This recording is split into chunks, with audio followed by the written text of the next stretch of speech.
Whenever I don't know what to cook but still want something full of flavor, this Mumbai style egg masala is my first choice.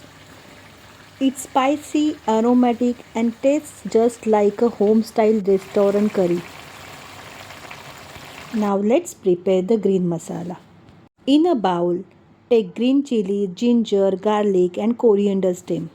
Grind everything into a smooth paste and keep it aside. Next, make the aromatic spice mix. Loosely crush cloves, black pepper, cinnamon, coriander seed, cumin seed, and fennel seed. Heat oil in a pan, add turmeric, salt, and red chili powder. Mix a slit egg into the pan and coat them well with the masala. Lightly roast them for a minute, then remove them onto a plate. Add a crushed spice mix and let the beautiful aroma fill your kitchen. Then add chopped onions and saute until soft. Now add the green masala and cook until the oil starts separating.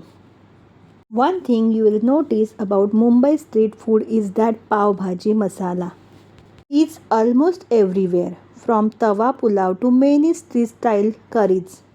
It's the signature flavor that gives Mumbai food its unique taste. That's why we are adding it to this egg masala too. Now add curd and mix all together. The secret ingredients that gives this curry its authentic Mumbai street style flavor. Mix well and pour in a little water. The gravy start boiling, add the roasted eggs. Coat them well in the masala and let everything cook together for a few minutes. Finish with freshly chopped coriander leaves. And that's it. Your delicious Mumbai style egg masala is ready. Serve it hot with soft roti or steamed rice. If you like this recipe, then subscribe for more simple and delicious homemade recipes.